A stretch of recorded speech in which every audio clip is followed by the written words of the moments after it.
naftaati tolaakee hundumasaa dannamee miifadhee argira miyaasaa hanga zaalfinasaa gatii jabeessummasaa maaf ta'ee naaf galee ni hubadhee si faarsaa waan naaf goote naaf taate tolaakee hundumasaa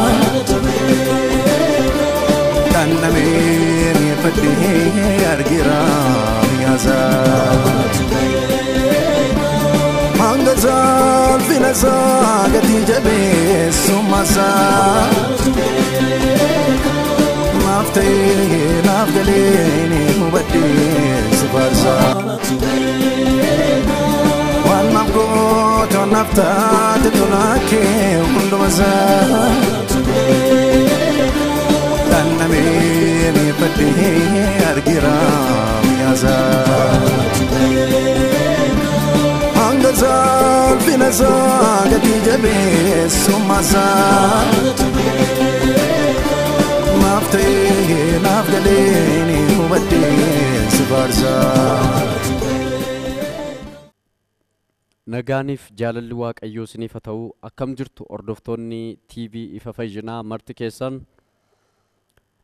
nagaan waaqayyoo isiniif haa baay'atu iddoo teessanii TV kana hordofaa jirtan hundumaatti waaqayyo bara keessan jireenya keessan haa eebbisuun isiniin jedha waaqayyo gaasa karaa hundumaa nu gargaare guddisnee waaqayyoon galateeffannaa waaqayyo waan haaraa godheera waaqayyo hidhaa hiikeera kanaaf amma sagalee waaqayyoo qabadhee kanan isiniif dhiyaadhu dhimma ayyaana du'ee du'aa ka'uu gooftaa keenya Yesuus Kiristoos ilaalchisee sagalee waaqayyoon isiniif qooda sagalee waaqayyoo qabadheetani kanan fuula keessan dura jiru jechuudha kanaaf hundumti keessan sagalee kana keessatti teessanii akkasiin hordoftanan jaalala waaqayyootiin isin gaafadha egaa namni yeroo sagalee kana dubbadhu keessatti of ilaaluutu irra jiraata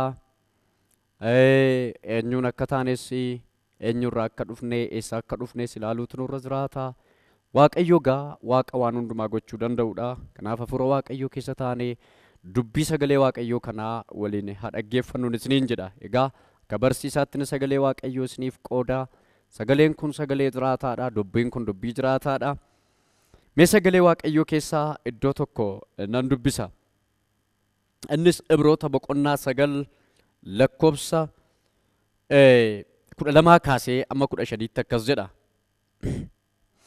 Kiristoos aarsaadhaaf dhiiga re'ootaaf dhiiga jibootaa baatee utuu hin ta'in dhiiga ofiisaa dhangalaasuutiin ol al tokko bara baraan gara iddoo isa hundumaarra caalu isa hundumaarra caalaa qulqulluutti ol gale nuufis furee bara baraa argatne egaa dhiigni re'ootaaf kormaa daaraa foon goromsaa aarfamtees namoota xuraa'an sanatti facaasuun xuraa'ummaa foon isaaniirraa isaan qulqulleessa erga ta'ee dhiigni Kiristoos isa hafuura bara baraatiin aarsaa mudaa hin qabne godhee ofiisaa waaqayyoof dhiyeesse immoo isin hojii isa du'atti geessu dhiiftanii waaqayyo isa jiraataadhaaf hojjetoota akka taataniif hammam guddaa caalchisee yaada garaa keessanii haa qulleessu ree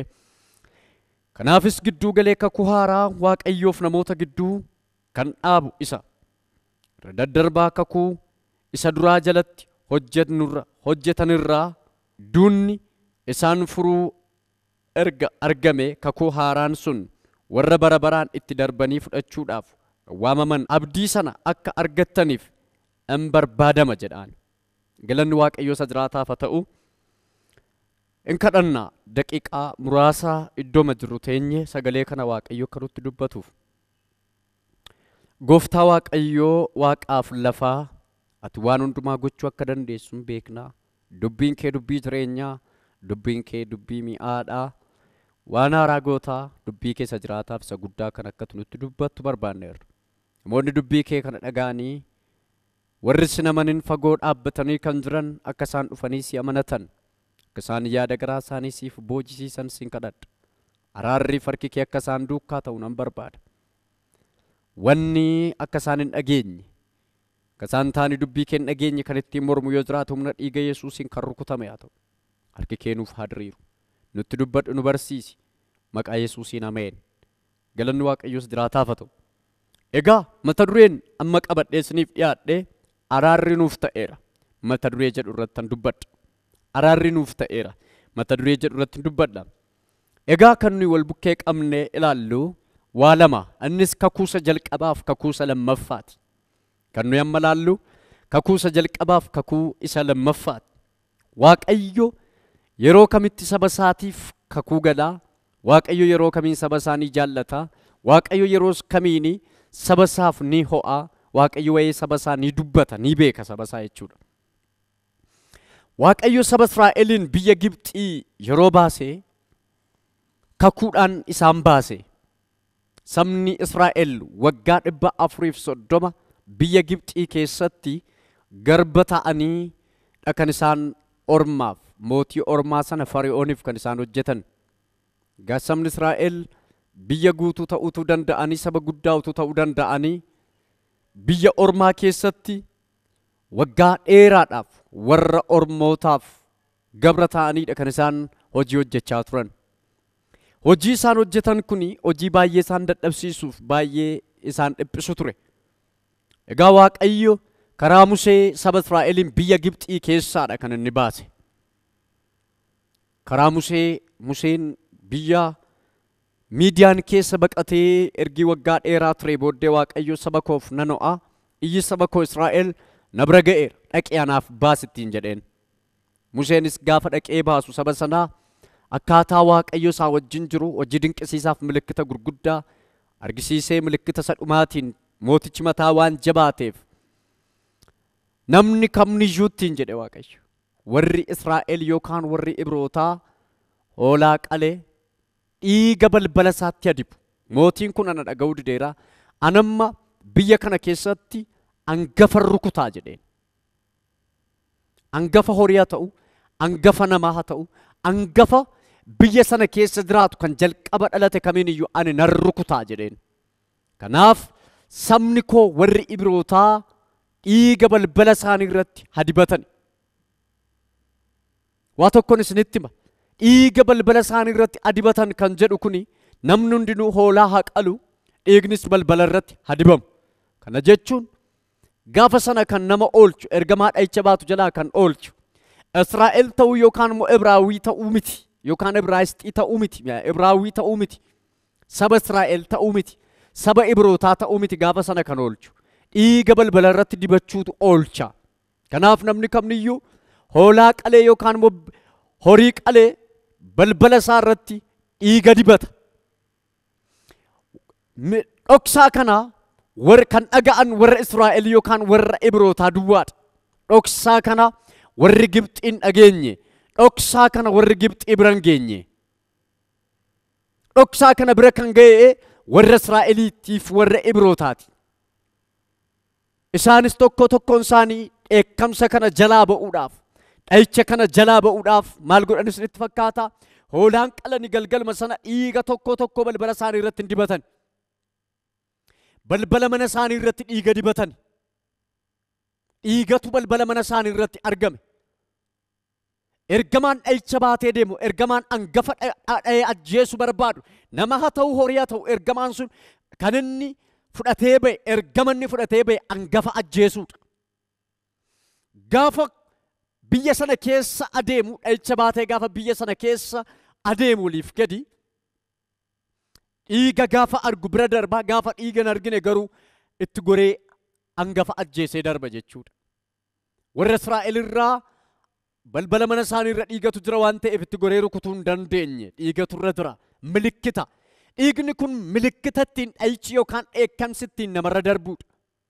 Kanaaf egaa gaafa sana galgala namoonni hedduun waan dhumaniif biyya sana keessatti horiin namoonni angafti waan dhumeef mootummaan Fariyoon isaaniin gadhiise. Faasikaa jedhame waamame. Faasikaa jechuun bira darbuu jechuudha yookaan bira taruu jechuudha. Faasikaa jechi jedhu kun bira darbuu jechuudha. Kana jechuun ergamaa dha'icha baatu sanatu bira darbe jechuudha. anamma bira detail yookaan moo keessa gadi lixee wa'ee kana isinitti haasa'uu miti kana barbaade wa'ee sabni Israa'el biyya Gibxi akkamitti akka isaan ba'an miti sabni Israa'el hin ba'e ergii karaa ga'ee booddee Waaqayyo saba Israa'eliif kakuu galuu barbaade kakuun ni galuu barbaades kakuu haaraa kakuu isaanii wajjin waadaa galuu barbaade waadaa galuu barbaade waadaan kun namaaf Waaqayyo gidduutti kan raawwatudha lafa onaa keessatti Waaqayyo akkas jedhe Waaqayyo Museedhaan amma anaaf mana akkati ijaartu yookaan immoo dunkaana qulqullaa'aa akkati anaaf ijaartu barbaadadhe Waaqayyo Museedhaan dunkaana yookaan immoo godoo itti Waaqayyo wajjin wal argan akkati anaaf ijaartu barbaada godoon kunis godoo yookaan dunkaana itti Waaqayyo wajjin wal argan dunkaana itti Waaqayyo wajjin walitti haasa'an akkati naaf ijaartu barbaada iddoon itti argamu barbaadadhe Waaqayyo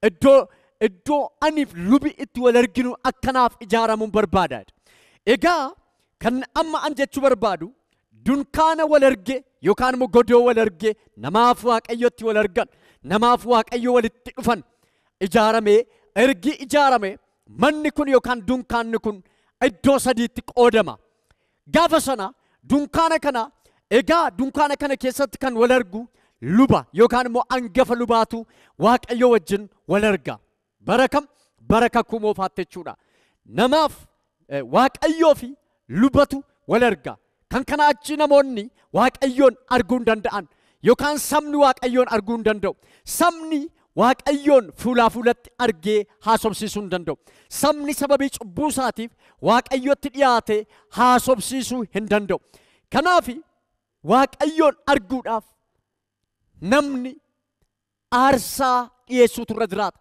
aarsaan kun immoo aarsaa dhiigaati dunkaana yookaan immoo godoo wal argee kana keessatti namni tokko lubni kun yookaan Aroonii lubni yookaan angaf lubaa Arooniin ture Aroonii al tokkicha waggaatti al tokko dhaqee fuula Waaqayyootti hin dhiyaata innis maal fuudhee dhiyaata isinitti fakkaata iddoo qulqullaa'aa iddoo qulqulluu hundumaa caalu jedhamee beekama iddoo qulqulluu hundumaa caalu jedhamee beekama maaltu iddoo angafni lubaa yookaan immoo iddoo Aroon itti wal galu iddoo hundumaa caalu iddoo qulqullaa'aa hundumaa caalu isinitti nima iddoo qulqulluu hundumaa caalu ni jedhu kuni namni yookaan immoo manni qulqullummaa yookaan immoo godoon dunkaanni itti namniif Waaqayyo wal argan kun iddoo sadiitti qoodama isiniin jedheera iddoo sadiitti qoodama isiniin jedheera iddoo inni gararraa yookaan immoo iddoon inni olaanaan qulqulluu hundumaa caalu yookaan immoo iddoo qulqullaa'aa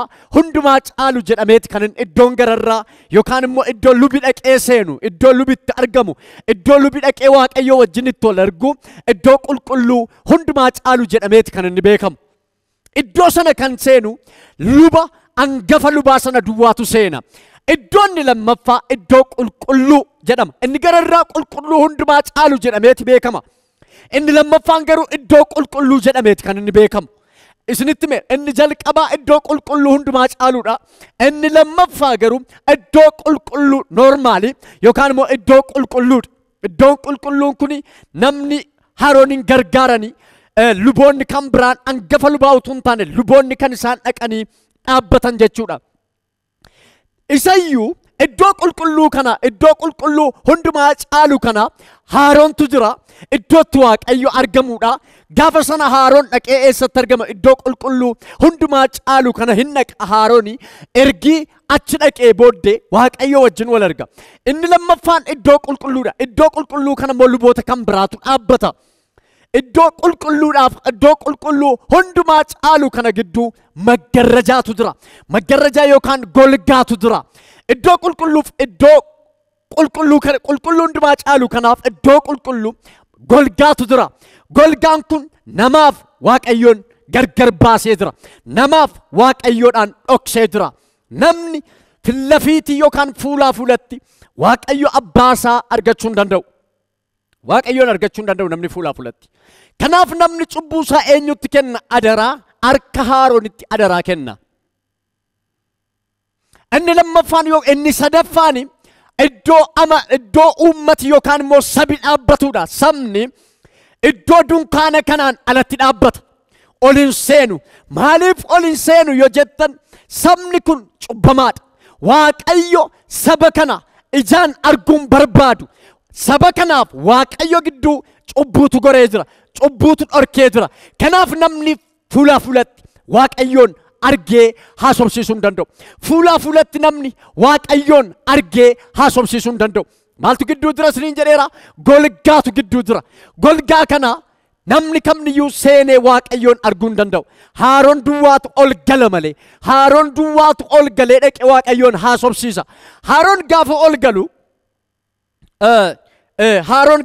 galu waggaatti al tokko ol gala. Waggaatti al tokko jechuun gaafa waggaa keessa gaafa ji'a kurnaffaa gaafa guyyaa torbaffaati gaafa inni ol seenu. Ji'a kurnaffaa gaafa torbaffaati kan namni hundinuu fuula sanatti dhiyaate Haaroon kan inni saba kana bakka bu'ee iddoo qulqulluu hundumaa caalutti ol galee Waaqayyo wajjin araaraaf dhaabbatu gaafa sanaadha jechuudha. Gaafa sana duwwaadha kan araaraaf dhaabbatamu. Kan kanaan achi araaraaf dhaabbatamuun namni araaraaf fuula Waaqayyootti dhiyaachuu hin danda'u. Araaraaf fuula Waaqayyootti dhiyaachuu hin danda'u.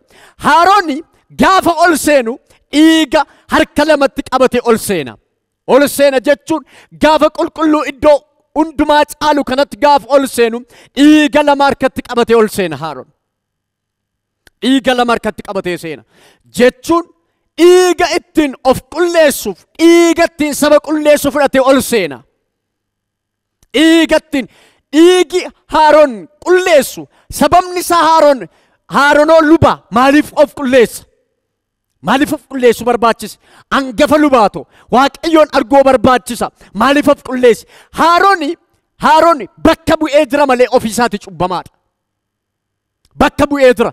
Waaqayyotu filate irraa kan hafe Haaroon cubbamaadha. Isa jalqabaa yeroo waggaatti al tokko dhiyaatu kana fuula Waaqayyootti yeroo waggaatti al tokko argamu kana isa jalqabaa horii lama qalama.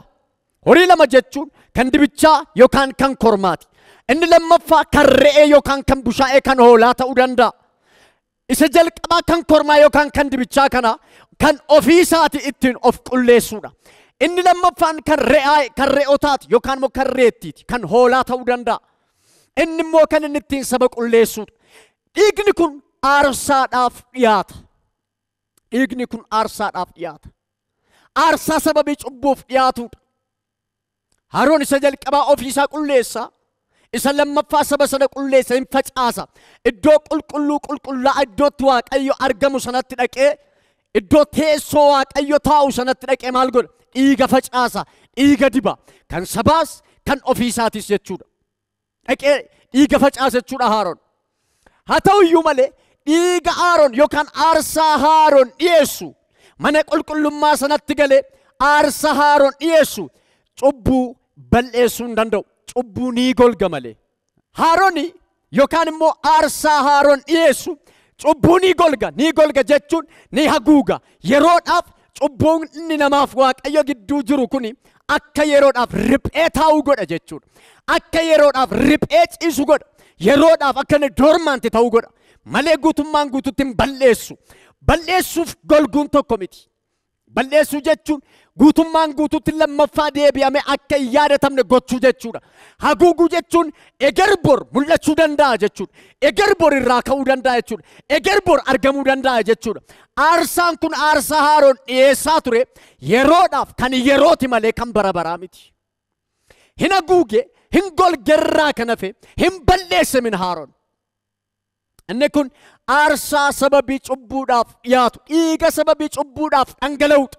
Dhiigni horiis ta'e, dhiigni kormaa, dhiigni re'ee aarsaa sababii cubbuuf dhiyaatu ta'anii egaa namni tokko gaafa aarsaa kana dhaqee itti machuu barbaadu luba kanatti yookaan Haaroonitti luboota kan biraatti gaafa dhaqee himatu balleessaa isaa ergi itti mate lubi kun fuudhee maal godha harka isaanii horii kanarra kaa'anii isaanis harka isaanii ergi irratti qalanii booddee harka isaanii ergi irra kaa'anii dhiigni hoolotaa sun hin dhangala'a cubbuu namicha sanaa yeroodhaaf fuudhee hin dhoksa yeroodhaaf hin haguuga yeroodhaaf hin golga. Yeroodhaaf hin golga, yeroodhaaf hin haguuga. guutummaan guututti garuu balleessuu hin danda'u. Guutummaan guututti hin badu. Kanaafi Haaroon egaa hangafa lubootaati. Lubi kun nama bakka bu'ee jira. Lubi kun nama bakka bu'ee jira. Nama jechuun saba sana bakka bu'ee jira. Cubbuu kee fulatti Waaqayyotti himachuu hin dandeessu. Luba kanatti himatta, luba kanatu dhaqee Waaqayyotti siif hima. Jechuun qixa kana Waaqayyotu jira yoo ta'e, qixa kana Waaqayyotu jira yoo ta'e,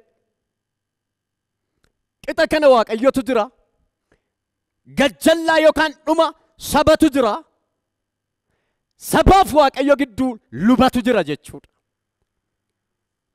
Sabaaf Waaqayyo gidduu lubatu jira, hangafa lubaatu jira. Saba kanaaf Waaqayyoon kan walitti fidu luboota jechuudhaan. Isinitti meera namni fuulaa fuulatti Waaqayyoon argee haasofsiisuu hin danda'u sababa cubbuu isaatiif. Eentu namaaf Waaqayyo gidduu lubatu jira, Haaroontu jira. Ergi Haaroon du'e immoo akkasuma kan biraatu bakka bu'e luba kan biraatu. Kanaaf egaa lubni kan biraanis akkasuma gochaa ture. Bara kakuu moofaatti akkasuma gochaa ture jechuudhaan.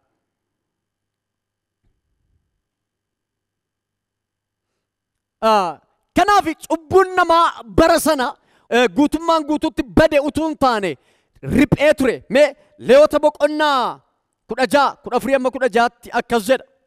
Dhiiga tuntunichaarraas fuudhee fuula duraan karaa gara ba'a biiftuu teessoo araaraa sanatti quba isaatiin hafacaasu. Akkasumas karaa fuula dura teessoo araaraa dhiigicha quba isaatiin si'a 7 hafacaasu. Inni kana booddee korbeessicha aarsaa sababii cubbuu sanaatiif dhiyaatu sanas gorra'ee dhiiga isaa fuudhee iddoo isaa golgaa keessa lixee akkasuma dhiiga tuntunichaa sana godhe ha godhu. Teessoo araaraa sanarratti teessicha fuula durattis hafacaasu. Inni akkasitti sababii xuraa'ummaa irra daddarbaaf cubbuu namoota Israa'el hundumaaf iddoon inni qulqullaa'an sun akka hin xuroofne in godhe. Dunkaana walga'ii isa xuraa'ummaa sana keessaa isaan gidduu jiru sanaaf akkasuma in godha jedhaan. Inni kun egaa maal argisiisa isinitti fakkaata? Sababii cubbuudhaaf dhaqee teessoo araaraa sana duratti haa dhiyaatu. Ergii dhaqee golgaa sana keessa seene immoo maal godhu? Dhiiga hafacaasu jedhaan.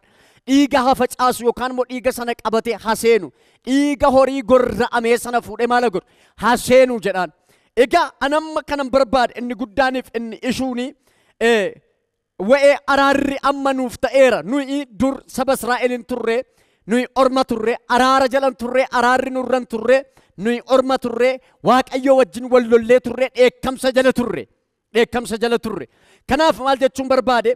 Araarri nuuf ta'eera inni jedhu kuni gooftaan keenya Yesuus Kiristoos egaa kana hundumaa namni dadhabuun isaa barbaachisaa waan hin taaneef waggaa waggaatti gatii kaffaluun gatii baasuun waan irra hin jiraanneef maal gochuutu irra jiraata? Yesuus Kiristoos abbaa biraa ergamuun dirqama ta'a jechuudha. Waaqayyo wanta garaa isa ciibsu Waaqayyooni dhiigni kunis garaa isaan ciibsine. Waggaa waggaatti dhiigni dhiyaatu, guyyaa guyyaatti dhiigni dhiyaatu kun garaa Waaqayyo waan hin ciibsineef maal godhe? Ilmi isaa Yesuus Kiristoosin gara biyya lafaatti in erge. Kanaaf inni furii saba Israa'el akka ta'u, furii addunyaa kana, furii biyya lafaa akka ta'uuf maal godhe Waaqayyo abbaan? Ilma isaa Yesuus Kiristoosin Waaqarraa gara biyya lafaatti erge. Yesuus Kiristoosis gara biyya lafaa dhufee dhalate. Yesuus Kiristoos biyya lafaa dhufee maaliif dhalate? Inni jalqabaaf inni guddaan araara nuu buusuudhaaf, araara nutti agarsiisuudhaaf. Isa mirga keenya jalqaba cabe. Waggaa waggaatti deddeebinee dhiiga dhiyeessuun, deddeebinee fuula karaa lubaa Waaqayyoon arguun dhala namaa waan jibbisiiseef, waan suukaneessaa waan ta'eef, cubbuun dhala namaa immoo hin bada utuu hin taane riphee haguugamee yookaan golgamee ta'a waan ta'eef inni kun immoo bor deebi'ee qaama horatee waan ka'uuf isa kana waan hin barbaanneef Waaqayyo cubbuu dhala namaarra jiru kana hundumaa guutummaan guutuutti balleessuu barbaade Waaqayyo. Galanni Waaqayyo isa jiraataaf haa ta'u. Namni al tokko cubbuun isaa dhiifame deebi'ee akka yaadatamneef ilma isaa isa tokkicha jaallatamaa erge Waaqayyo abbaan keenya. Yesuus Kiristoos erga dhufee dhalatee du'uun dirqama ture. Dhiiga dhangalaasuun dirqama ture. Bara kakuu moofaatti lubatu dhiiga horii, dhiiga re'ee, dhiiga bushaayee, dhiiga dibichaa, kormaa fuudhee ol gala ture gara qulqulluu qulqullootaatti yookaan immoo gara qulqulluu iddoo isa caalutti baate ol seene. Amma garuu Yesus Kristos anatu akkas of godha. Anatu aarsaa of dhiyeessa. Anatu dhiiga koo dhangalaasa jedhee waaqarraa dhufe jechuudha. Ergi waggaa 33 ji'a 6 biyya lafaa kanarra deddeebi'ee barsiise Yesus Kristos jecha tokko jedhe. Maatiyos boqonnaa 16 lakkoofsa 21 kaasee akkas jedha. 21 amma 23 yeroo sanaa jalqabee Yesus gara Yerusaalem akka dhaqan harka maanguddootatiin harka luboota warra angafoota barsiisota seeraatiin guddaa dhiphachuun ajjeefamuun guyyaa sadaffaattis du'aa kaafamuun akka isarra jiru bartoota isaatti mul'isuutti ka'e. Phexros immoo gara bukkeetti isa qabee Waaqayyo si haa oolchu kun sirratti dhufuun hin ta'uuf jedhee isa gorsuutti ka'e. Inni garuu galagalee Phexrosiin na duraa turi seexanana ati gufuu anatti taata ati kan namootaa malee kan Waaqayyoo hin yaaddu ittiin jedheen. Ati kan namaa malee kan Waaqayyoo hin yaaddu jedheen. Jechuun ati yaada namaa malee yaada Waaqayyoo hin yaaddu jechuusaati. Yaada namaa malee yaada Waaqayyoo hin yaaddu jechuusaati. Egaa Yesus Kristos ergi biyya lafaa kana irratti dhalate du'uun furmaata. Waa tokkoon isinitti hima. Yesus Kristos eenyu akkam yoo ta'eyyuu du'uuniif du'aa ka'uun dhiiga dhangalaasuun dirqama. Dhiiga dhangalaasuun Yesus Kristos dirqama. Dhiigi dhangala'uun dirqama. Sababni isaa araarri dhiiga malee hin ta'u. Araarri yoo dhiigi bu'ee duwwaadha. Dhiigi kun immoo bara kakuu moofaatti waggaa waggaatti buusuun namoota waan dadhabsiiseef, luboota waan dadhabsiiseef, ofii kootiin dhaqee tarkaanfii kan of irratti fudhadha jedhee waan yaadeef Yesus biyya lafaa kana dhufee bartoota ergii barsiise, bartoota waamee akkasittiin jedhe. Wa'ii dhiphachuu isaatiitti dubbata bartoota isaatti. Wa'ii dhiphachuu isaatti dubbata. Bartoota isaatiin gara Yerusaalemin dhaqna yoo achi dhaqu luboonni barsiisonni seeraa fariisonni of saadiqoonni anaan na qabu na ajjeesu anis nan du'a gaafa guyyaa sadaffaa du'a nan ka'a jedhee bartoota isaatti himuu jalqabe. Phexros guddaa waan ariifatuuf kun siin ta'u du'i kun siin ta'u du'i kun siif hin malu akkamittiin akkas gootaati. Kana gochuun sirran jiraatu ati du'uun sirran jiraatu jedhee gooftaa keenya Yesuusin sossobuu jalqabe jechuudha. Innaan akkasittiin jedhe ati seexanana argaa koo duraa turi. Ati yaada Waaqayyoo hin eegdu. Ati yaada Waaqayyoo hin beektu. Wa'ee yaada nama haasofta. Ati na duraa turi jedhe. Kan inni ifate gooftaan keenya Yesuus Kiristoos Phexrosin utuu hin taane isa Phexros garas dhaabbatee du'a Yesuus Kiristoos hin barbaanne sana ifate jechuudha. Phexros yoo ta'e onni yeroo dheeraa isa duukaa ture. Kanaaf egaa Phexros kun sirra ga'uun irra hin jiraatu. Nuuni eessa keessa nuyi eessa dhanna? Maaliif annan du'a? Ani dhiigi koon dhangalaa. Guyyaa sadiittis maaliif du'a nan ka'a jetta gaafa inni ittiin jedhu. Ati yaada Waaqayyoo hin beektu. Yaada seexanaa malee jedhe. Gooftaan Yesuus Kiristoos deemi badi argaa koo duraa turi kan inni ittiin jedhe. Phexros utuu hin taane isa Phexros dugda duuba dhaabba. Phexros kuni al tokko ati masiidha isa waaqarraa dhufee jedhaan waan ariifatu. Al tokko immoo du'uun sirra hin jiraatu jedhee dubbata. Isa Phexros garas dhaabbatee gooftaan keenya Yesuus Kiristoos sababii cubbuu ilmaan namaaf dhiiga isaa akkan dhangalaafneef isa dubbatu kana ifate. Inni ifate jechuudha seexana kana. Inni ifate jechuudha. Kanaaf egaa seexanni asitti kan nuyi arginu seexanni du'uu gooftaa keenya Yesuus Kiristoos in jaallata moo hin jaallatu? Seexanni du'uu gooftaa keenya Yesuus Kiristoos in jaallatus arguun barbaadu.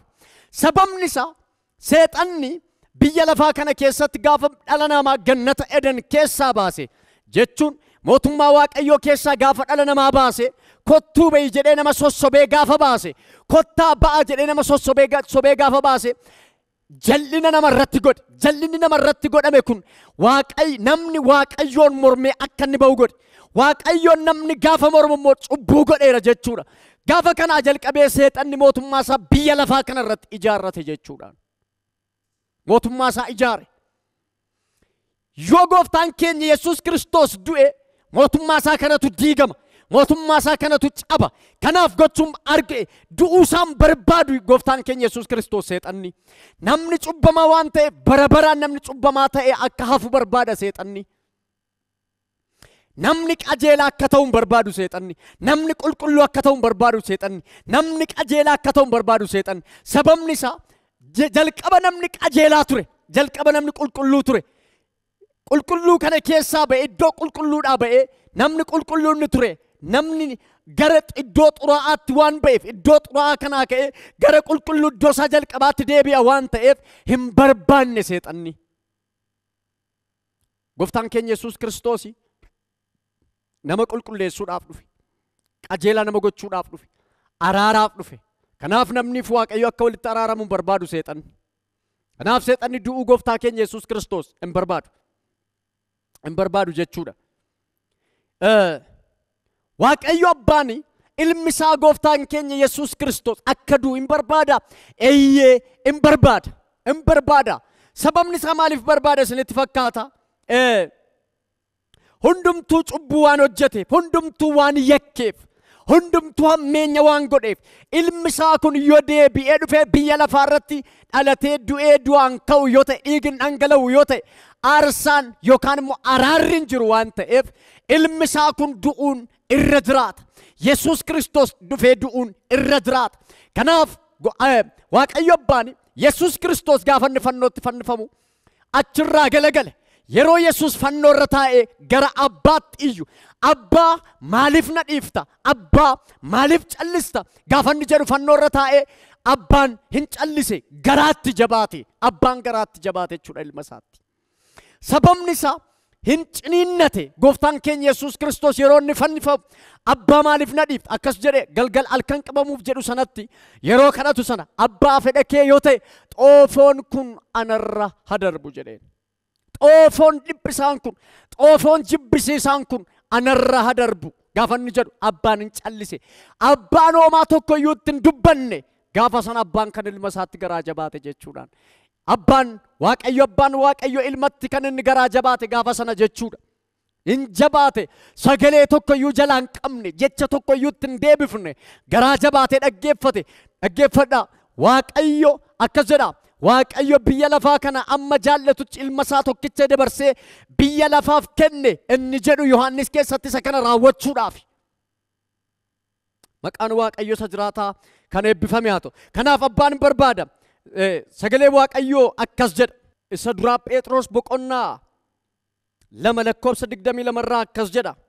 Isin kana gochuudhaaf waamamtaniittu. Kiristoos immoo isiniif dhiphate. Faana isaa duukaa akka buutaniif fakkeenya isaaf kenneera. Caaffanni caaffata qulqullaa'aa keessaa inni cubbuu hin hojjetne dubbii isaa keessaa saxxummaan hin argamne kan jedhu jira jedhaan. Inni cubbuun hojjenne gooftaan keenya Yesuus Kiristoos cubbuun hojjenne. Cubbuu waan hin hojjenneef ofii cubbamaa waan hin foon uffate foonni isaa kun garuu foon cubbuu miti. Foon cubbamaa miti. Fakkeenya foon kana uffate malee foon cubbamaa miti. Cubbuun hojjenne foon isaa kanaan cubbuun hojjenne gooftaan keenya Yesuus Kiristoos. Kanaaf abbaan barbaada jechuudha. Abbaan barbaada akka inni du'u. Yoo ilmi du'e yoo Yesuus Kiristoos du'e malee araarri hin ta'u. Inni biraani Yesuus Kiristoos ofii isaatii dhufee du'uun barbaada. Eeyyeen barbaada. Ofii isaatii afaan isaatiin dubbateera. Anatu jireenya. Ani tiksee gaariidha. Dhufeen lubbuu koo yookaan jireenya koo hoolotaaf nan kenna jedhee dubbata jechuudha. Ani dhufee lubbuu koo hoolotaaf nan kenna. Kanaaf gooftaan keenya Yesuus Kiristoos dhufee of kennuudhaaf fedha guutuu qaba jechuudha. Fedha guutuu agarsiiseera jechuudha. Yesuus Kiristoos biyya lafaa yeroo dhufe akkamittiin dhufe maaliif dhufe gaggabaabseen isinitti masa kana. Inni Yesuus Kiristoos Waaqayyoodha. Waaqarraa dhufe. Yohaannis boqonnaa 1:1 yoo dubbisne ni argina. Inni jalqaba Waaqayyoon akka ture, sagalee akka ture, foon uffatee biyya lafaarra akka ture, Waaqayyoon akka inni ture in argina. Yesuus Kiristoos yeroo Waaqarraa dhufe Waaqayyoodha. Inni lammaffaa Yesuus Kiristoos nama ta'eeti kan inni biyya lafaa dhufe. Inni nama ta'ee foon kana uffatee gara biyya lafaa dhufe. Waaqayyoodha. Waaqarraan dhufe foon uffatee gara biyya lafaa hin dhufe jechuudha. Inni sadaffaan Yesuus waaqas namas. Yesuus yeroo biyya lafaa dhufe waaqas namas. Isa kana ilaaluu dandeessu jechuudha. Yesuus Kiristoos nama ta'uusaa waaqa ta'uusaa kan nuyi arginu Yesuus du'uu danda'eera nama waan ta'eef. Yesuus du'uu danda'eera maal waan ta'eef? Nama waan ta'eef. Yesuus du'aa kaaseera maal waan ta'eef? Waaqayyoon waan ta'eef. Nabiraan Yesuus kadhateera maal waan ta'eef? Nama waan ta'eef.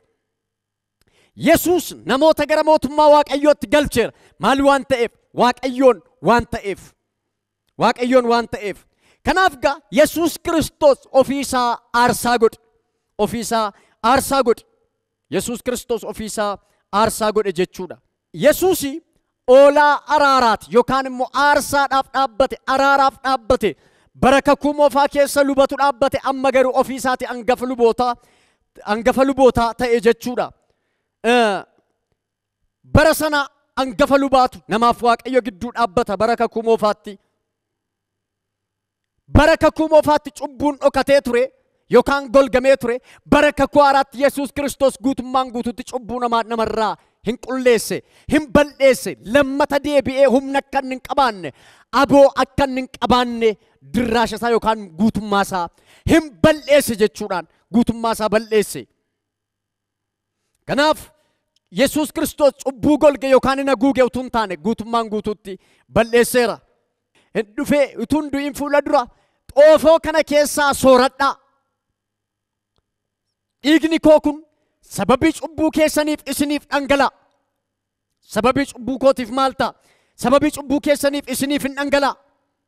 Dhiifamuu cubbuu keessanii isiniif godha. Kun dhiigni koo kun mallattoo yookaan immoo kakuu yookaan waadaa bara baraati jedhee waadaa kakuu haaraa dhaabe gaafa sana jechuudha. Utuun qabamin fuula dura gaafa irbaata Faasikaa nyaatan walitti qabee bartoota isaa buddeen cabsee fuudhee ho'aa fudhadhaa waliif kennaa.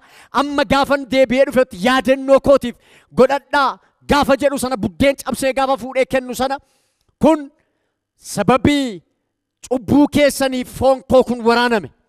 Ho'aa waliif kennaa jedhee xoofoo sana keessaa fuudhee buusee fi daadhii sana buusee fi kenne.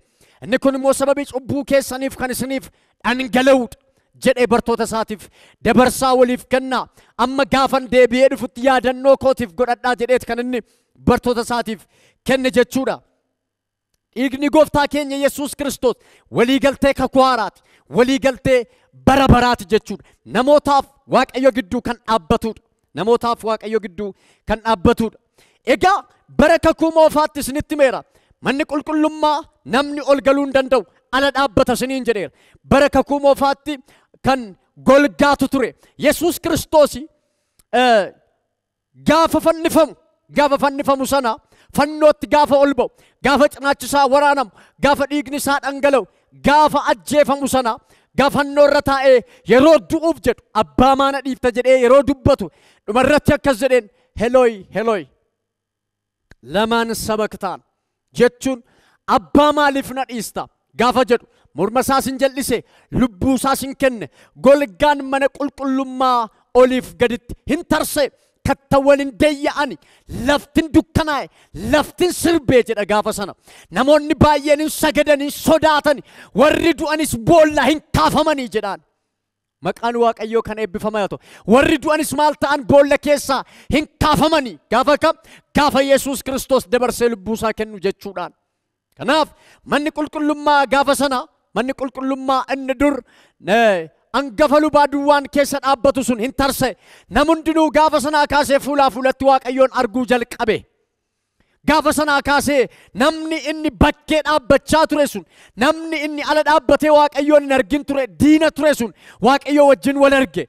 Hangafni yeroo sana namaaf waaqayyo gidduu kan dhaabbatu hangafa lubootaa Haarooniif isa kan fakkaatan luboota ture. Amma garuu waaqayyoof nama gidduu kan dhaabbate gooftaa keenya Yesuus Kiristoosidha jechuudha. Kanaaf akkas jedha maqaa kootiin abbaa kan isin kadhattan ani nan raawwadha inni jedhu san jechuudha. Maqaa kootiin kan isin abbaa kadhattan ani nan raawwadha yookaan ani isiniif nan kenna jechinni jedhe sun isa kanaadha jechuudha. Kanaaf namni karaa gooftaa keenya Yesuus Kiristoos Waaqayyootti araaramuu argateera jechuudha. Araara argateera jechuudha. Araarri kun immoo kan waggaa tokko, kan ji'a tokko, kan waggaa lama sadii miti jechuudha. Araarri kun araara dhaabbataadha. Araarri inni jalqabaa araara dhaabbataa miti. Waggaa waggaatti kakuun kun kan haareeffamuudha. Kontoraata jechuudha. Kontoraata jechuudha. Waggaa waggaatti haareeffama. Inni kun garuu kan bara baraati, dhaabbataadha araarri kun. Karaa gooftaa keenya Yesuus Kiristoos abbaa arguu dandeenya jechuudha. Golgichis oliif gadi hin tarsa'e. Golgaan achirra jiru jechuudha. Golgaan achirra jiru sun hin tarsa'e oliif gadi. Egaa maal jechuun barbaade? Gooftaan keenya Yesuus Kiristoos du'ee du'aa ka'eera. Araarri nuuf ta'eera. Nuunis karaa Yesuus Kiristoos gara mirga Waaqayyo abbaa teenyeerra. Duraan mirga abbaa keessaa ari'amnee baafamnee turre. Duraan mana Waaqayyoo keessaa ari'amnee baafamnee turre. Bakkee turre, orma turre. Waaqayyoon hin beeknu turre. Sababii irra daddarbaa keenyaaf orma turre. Karaa Addaam du'i nutti dhufee ture. Dur araarri nuuf hin argamne ture. Amma garuu karaa hoolaa Faasikaasa ta'e karaa Kiristoos Iyesuus kana araarri nuuf ta'eera jechuudha. Araara arganneerra. Araara argachuu duwwaa miti, fayyineerra. Qajeelotas taaneerra. Gooftaan keenya Yesuus Kiristoos haa eebbifamu. Sagalee Waaqayyoo keessaa isa duraa Qorontos boqonnaa 11 lakkoofsa 25. Erga nyaatanii booddees akkasuma sanatti xooficha fuudhee xoofoon kun kakuu isa haaraa dhiiga kootiin dhaabbatudha. Yeroodhuma isa keessaa dhugdanitti seenaa kootiif godhadhaa isaaniin jedhe.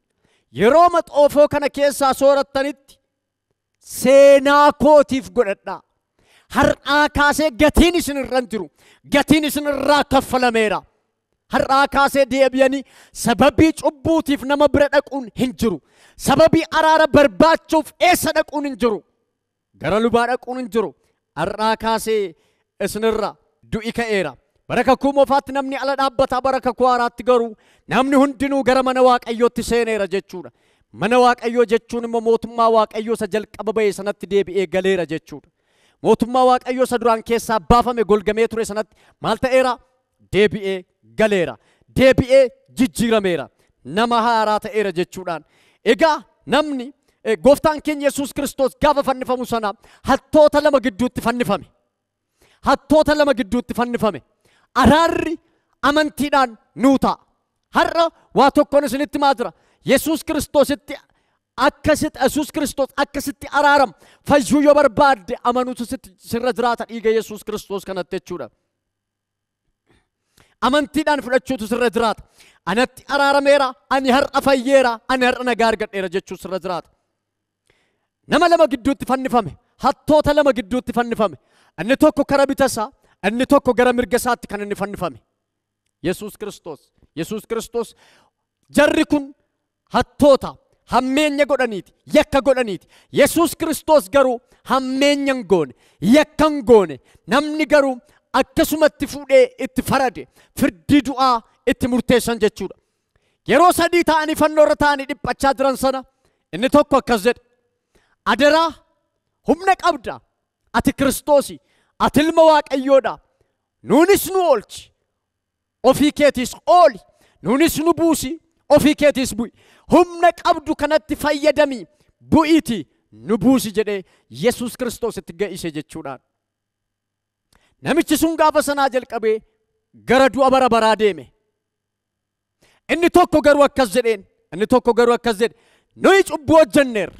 Sababii cubbuu keenyaaf fannifamne. Ani yakkeera. Sababii ani yakkeef yakka kootiif fannifame. Inni garuu ilma Waaqayyooti. Mudaaniif cubbuun tokko iyyuu isa irratti hin argamne. Akkas jedhe. Gaafa dhuftu garuu ani irra sababii cubbuu kootiif du'eera. Gaafa dhuftu mootummaa kee keessatti na yaadadhu jedheen. Akkas jedhe gooftaan keenya Yesuus Kiristoos fannoo irra taa'e. Har'uma anaa wajjiniin gannata galtaa jedhe. Baay'ee nama ajaa'iba. Har'uma anaa wajjin gannata galtaa jedhe. Namni araara argachuudhaaf har'uma gannata gala. Araara argachuudhaaf har'uma Yesuusitti amanuudha. Gannata inni jedhu kun mootummaa Waaqayyooti. Inni sun garuu nuunis nu oolchi, ofiis ooli, itti ga'isi.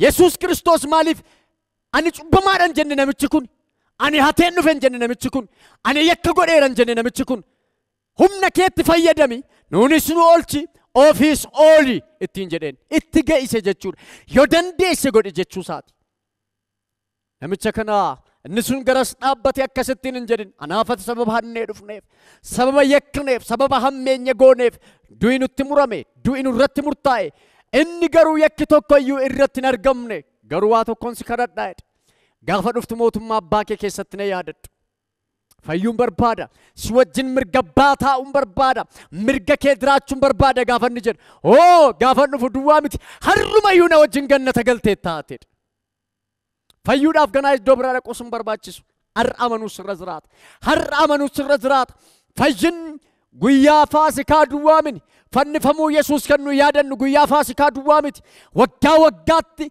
sababii ayyaana faasikaaf miti kan nu du'aa ka'uu Yesuus yaadannu yeroo hundumaa ganamas galgalas fannifamuun Yesuus Kiristoos caafamee rarraafamuutu irra jiraata fuula keenya duratti ganama yeroo kaanu madaa'u Kiristoos ilaallee ba'uutu nurra jiraata dhangala'uu dhiiga Kiristoos ilaaluun nurra jiraata ani shaakala tokko qaba gaafan ganama mana kootii ka'u dhiigii foon gooftaa akkana irratti hojjetu waanan beekuuf maatii koo wajjin dhiigaa foon gooftaa fudhadheen ba'a shaakala tokkoon qabaan sababni isaa yaadannoo kootiif godhadhaa jedha waan ta'eef yaadannoo kootiif godhadhaa yaadannoof godhadhaa jechuun dhiigni koo kun isin fayyisa dhiigni koo kun araara isin oolcha isin gargaara gooftaan keenya Yesuus Kiristoos akkas jedha yeroo dubbatu waa'ee fannifamuu isaati jechuudha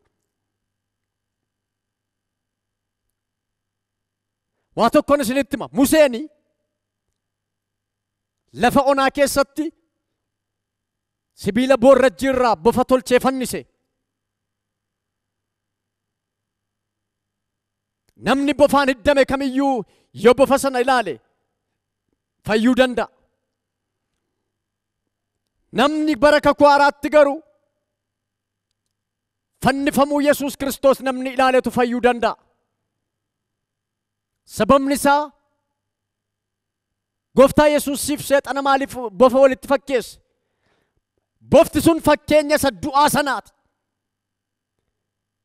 foonni kun immoo inni Yesuus ittiin du'e foonni cubbuun goone kun fakkeenya kakuu haaraa kanaati namni Yesuus Kiristoosiin ilaale fayyuu danda'a kanaaf yeroo hundumaa yaadannoo gooftaa keenya Yesuus Kiristoos keessan godhadhaa isinittan hima inni bara kakuu moofaa sun gaaddidduun sun yeroodhaaf hojjeta inni har'aa garuu qaama jechuun isuma ofii isaatii dhufe inni sun darbeera inni kun garuu har'ayyuu hojjechaa jira nam hundinuu ganama yeroo ka'u galgala guyyaa yeroo kamiin iyyuu madaa'uun Kiristoos fuula isaa haa dhaabbatu madaan Kiristoos fuula isaa haa dhaabbatu yeroo kamiin dhiigni dhangala'uu isaa fuula isaa haa dhaabbatu galanni Waaqayyo isa jiraataaf haa ta'u sagalee kanatti guddaa akkasin eebbifamtan abdii guddaan qaba isiniin kadhadha gooftaa galanni fulfinni siif haa ta'u ani dhiiga kootiin ani isin qulleesseetti dhiigni kee nu qulleesseera dhiigni kee nu miiceera dhiigni kee cubbuu keenya guutummaatti balleesseera dhiigni kee araara keenyaaf dhaabbateera dhiigni hoolotaa dhiigni re'ootaaf dhiigni korommii nun oolchine nun fayyisne sababa kanaaf ofii keetti murtee dhufte cubbuu aarsaan ni jalqabaa cubbuu golga cubbuu hin golga malee hin balleessine aarsaan lammaffaa Kiristoos dhiyeesse garuu guutummaan guututti namarraa balleessa galanni fulfinni siif haa ta'u anarra fayyeera obboloonni koo fayyaniiru maqaa caalu maqaa Yesuusiin galanni siif haa ta'u sin galateeffadha waan ilma kee naa laatteef sin galateeffadha waan ilma kee addunyaa kanaaf laatteef sin galateeffadha addunyaan kun karaa ilma kee fayyeera biyyi lafaa karaa ilma kee fayyeera karaa dhangala'uu dhiiga ilma kee fayyineerra araarri nuuf ta'eera galanni fulfinni siif haa ta'u